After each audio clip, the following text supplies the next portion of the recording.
What? Good? Not good? Good. It's good. It's good.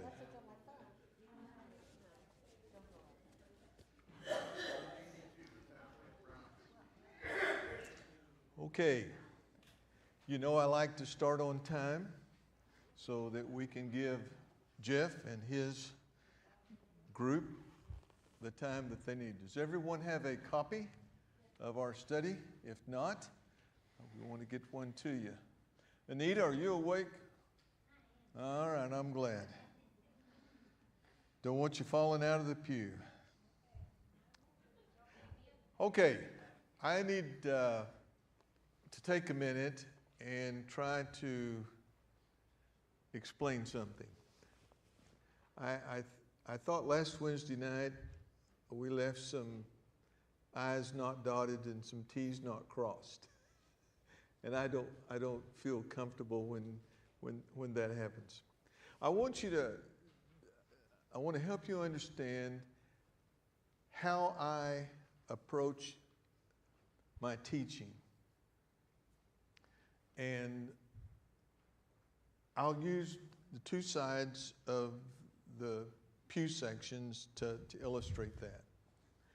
Let's say that everyone on this side would represent a faith community, believers, okay? And let's say that everyone on this side would reject what this group believes, okay? So we have two cultures at work, a culture and a counter culture, okay? My tendency as a Christian is to be very narrow. I have kind of a tunnel vision. That's the way I have been. You know, I see it like this. And when you look at it like that, you kind of say, okay, I don't know what you guys are about, but if you'll come over and be like me, we'll all be okay. And about 30 years ago, I decided that wasn't working. And so I have tried to look as best I can at those who were not like me, did not believe what I believe, did not have a Christian culture and background, so that I wouldn't become so narrow that I missed those who needed me the most. What does the Bible say? That Jesus did not come for the well, he came for the sick. And so I know that those who are on this side look at the believing community and wonder, what's that all about? Why do they think that way? Why do they act like that? And unless those of us in this community can open our eyes to folks not like us, you know, belief-wise, then we won't have the opportunity to speak to them in the way they need, the things they need to hear. So when I kind of get off on something and it may not come across completely the way I wanted it to, I want to remind you that I try to look at God's children, but I want to be able to see, hopefully understand some of the ways that people who aren't believers think and feel. Does that make sense?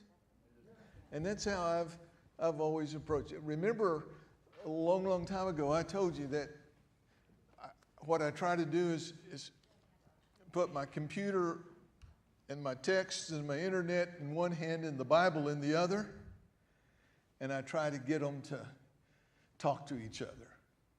And so that's really all I'm trying to do in these questions you're afraid to ask studies, is to help us to see a perspective outside of ours in order to know how to relate to the people who are not like us.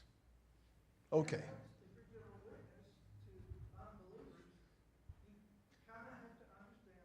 what they're about. There you go. All right, questions we're afraid to ask. What does the Bible say about life support? And I'm glad I have Barry just right here up front to take over at any time because he's dealt with this. Grandma Black was 90 years old. She lived alone in her own house, drove her car to the nursing home to visit the old people, did not mow her yard, but did tend her flower beds, managed her own bank account, and took care of her business. One night she crawled into bed, went to sleep, and woke up in heaven. What a way to go. But it doesn't happen like that. By the way, I knew Grandma Black. Tough woman. But it doesn't happen that way. Little statement. Some people who want to live can't. And some people who want to die can't. So let's look at two or three things about I'm calling life, death, and modern medicine. A frequent question that I have been asked goes something like this. Pastor, I'm old. I've had a good life. I'm ready to go. Why won't the Lord just let me go home? You ever heard anybody say something like that? You know, I've had a good life. I've lived a long time. There's not much left for me to do in this world. I think why won't the Lord just come take me home? Now, when I was much younger, I used to say, well, dear brother or dear sister, when the Lord's just not through with you yet. Isn't that a pretty good response? When the Lord gets through with you, He'll take you. But, you know, it's hard to convince somebody who's bedridden and has been for multiple years and who has absolutely no health to speak of. Kind of hard to convince them that God has something for them to do. I mean, let's be realistic. Well, they can do that. They can pray, which is an important thing to do. Now, this question that I just asked has been asked for a long time. In Job chapter 3 and verse 20 and 21, Job asks this question. Why is light given to those in misery and life to the bitter soul, to those who long for death that does not come? I'll tell you another statement that has always bothered me, but I hear it a lot. Pastor, I'm of no use to anybody anymore. Now think about that phrase. I'm no use to anybody anymore. Now, a person who is not well in their physical body, and that is their mental mindset, they are ready to go home. Right?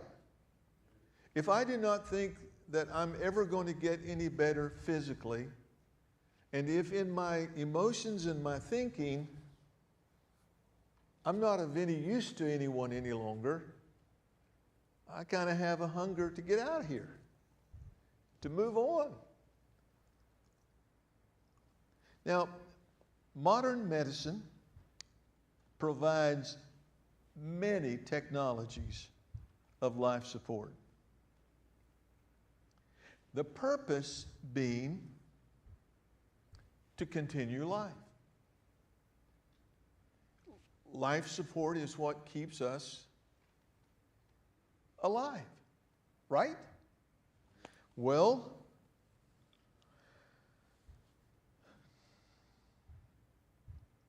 this raises some questions. One of them would be, is every life sacred in the eyes of God? Is every life sacred to God?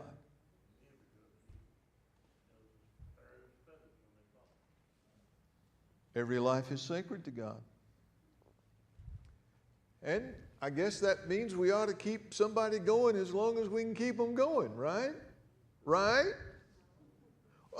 No, I thought you said life was sacred to God. It is. It says the death of his saints is precious. In the sight of the Lord. Here's another question. Should we extend someone's life at all costs? I'm not talking about monetary costs. I'm saying, should you keep someone alive at all costs? Is that right? Is that morally right? And a third question that grows out of this is the quantity of life more important than the quality of life? I said to someone several months ago whose mother had her 98th birthday. And I said, wouldn't it be great to get to live this long? She looked at me and she said, no way. Not when you don't have quality of life. So you live a long time, but you have no health. So which is best? If we try to extend life, to keep people alive, is it right to keep someone alive whose quality of life is so diminished they would prefer not being alive?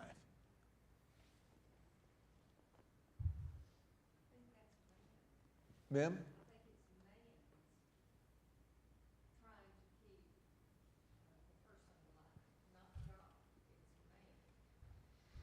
No one wants to see a loved one leave. And if our loved one, it seems, is about to leave, we want to do whatever possible to keep them with us. But have you ever heard someone say in response to that idea, they wouldn't want to stay around if they had to be in that condition? Well, let's talk about whether life support is a blessing or a curse. Should the purpose of life support be to sustain life or to prolong death? Meaning, to keep them around as long as we can so they won't die. Is it to sustain quality life, or is it just to keep someone from physically dying?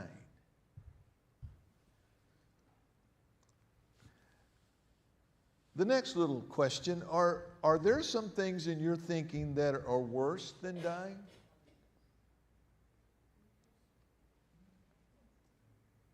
Are there things worse than dying? When I was in college, there was a young man that grew up out at Edmondson. Anybody know where Edmondson is? Great little community. And he was going to school, and he invited me to go out to Edmondson to go to church with him. And I did. And got hooked. Good little place to be. They fed us every Sunday after church. I mean, the Lord was in that. I met a couple, got fairly acquainted with them, only some 30 years later to become their pastor in Plainview. Her husband had a massive stroke. Remember the old hospital that used to be downtown? Was that called University Hospital? West Texas Hospital. That's right. That's where they took him. And he was there several weeks. And I would go a couple of times a week and pray with them. And one day when I went in, she said, I want you to pray that he will be healed. I said, okay. And so we bowed our heads. Now, you have to understand, I'd prayed with this couple, ministerially speaking, thousands of times. Ministerially speaking, that's an exaggeration. All right, I'm sorry. I had prayed with them multiple times, okay? And so she held his hand, and I held her hand, and I held his hand, and I said, God, if it be your will that called him by his name, be healed, let that be so. That's not what I asked you to pray for. I said, what? That is not what I asked you to pray for. I asked you to pray that he would be healed. God, if it is your will he be healed,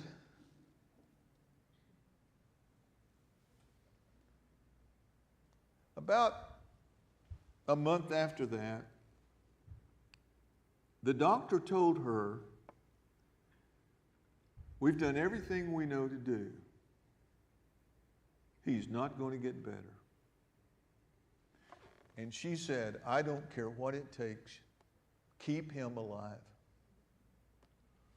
He ended up going back to his home.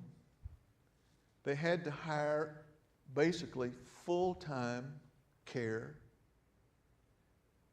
Had to bathe him.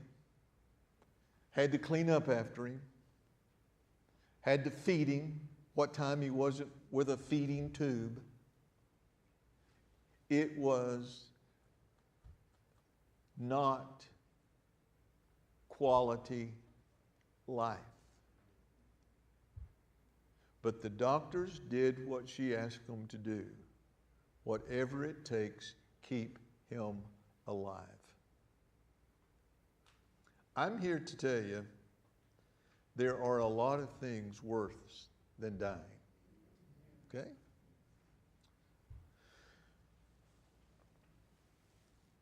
It was probably 6 months after his death. She came up to me one Sunday and she said, Travis, I should have never asked you to pray that prayer. Well, another thing we have to decide is who's in charge of your life? You? The medical community? God?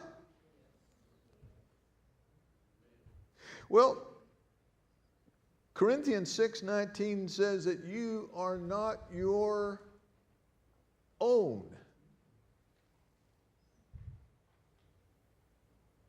You belong to someone else other than yourself. I would suggest that God is in control, complete control of human life. Got to tell you another story.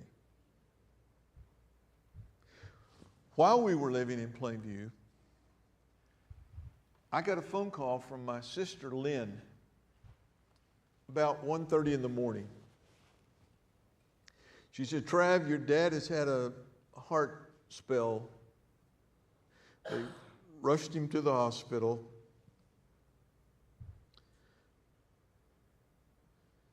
The doctor wants to meet with the family first thing in the morning.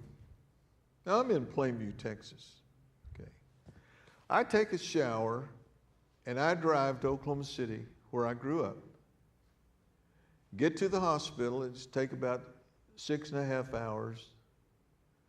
I go to my father's room once I can finally get someone to tell me where it is.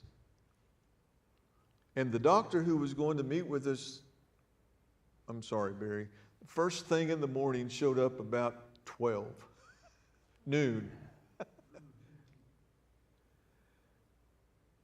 And he was an Indian from India. He said, Mr. Hart, your father is gravely ill. He must have heart surgery or he will die. And I said, okay. Have you told him that? Yes, your father is a very stubborn man. I said, let me talk to him. So this was out in the hall. The doctor walked away, and my sister, my oldest sister, had finally gotten there. I said, Dad, what's the deal? Now, my father was 83 at the time, okay? My mom was gone.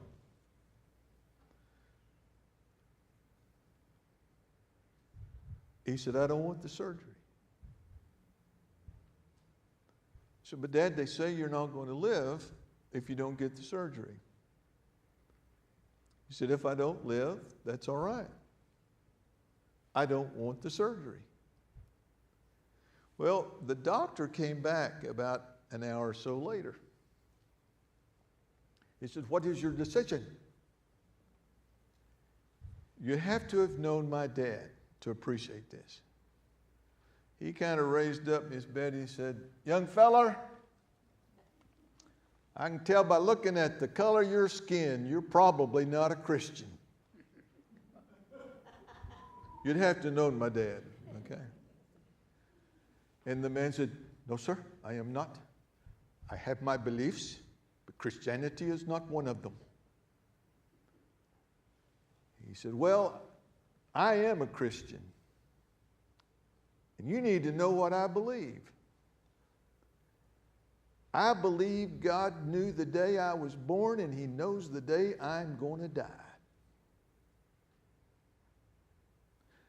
And I'm going to die with or without your surgery. And I'm not going to let you cut on me. And the doctor said, in all due respect, Mr. Hart, you're going to die. You will not leave this hospital alive. You're going to die. And sure enough, 7.5 years later, he died. But not of a heart issue.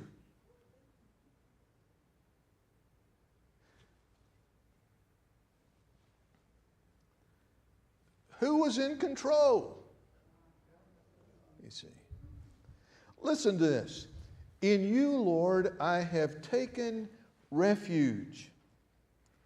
Let me never be put to shame. Deliver me in your righteousness. Be merciful to me, Lord, for I am in distress.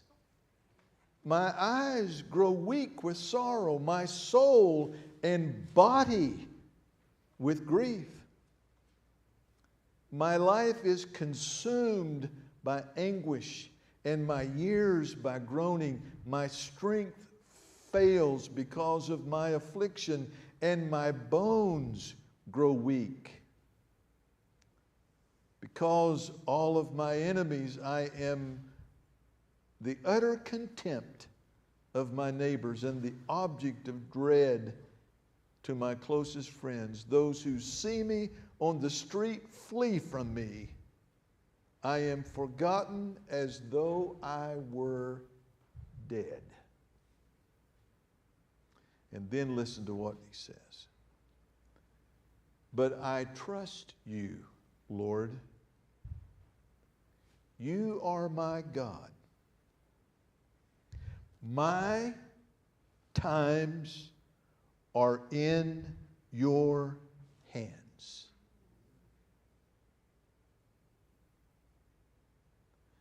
You know, we don't have a promise of tomorrow, even when we're physically well. Life is in the hands of God. Well, turn your sheet over, and there are 5 quick things I want to mention to you. Or questions. Should we seek to extend life, or should we allow physical circumstances to take their course? You know, just answer to yourself. Do you want to live at all costs? Or do you believe that God cares enough for you that He will not take you until He's ready, and when He's ready, He will take you whether you're ready for Him or not? Number 2, do you believe in the following statement? When your number's up, it's up. When your time comes, it comes. Number 3, when someone is terminally ill and survival seems beyond hope, should you make an effort to extend their life? This is where it gets crucial.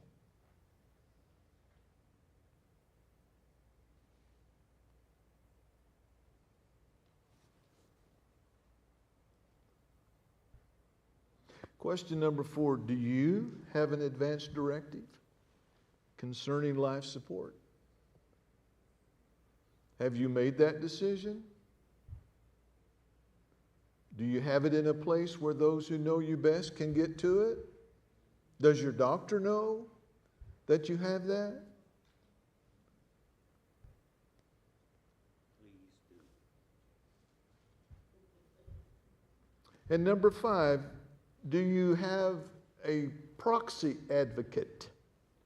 Someone that you have appointed to represent you if you should be rendered incapable of making life or death decisions. And this is a concluding thought, and I think it's most important. The issue concerning life and death isn't whether you have an advance directive or medical technology.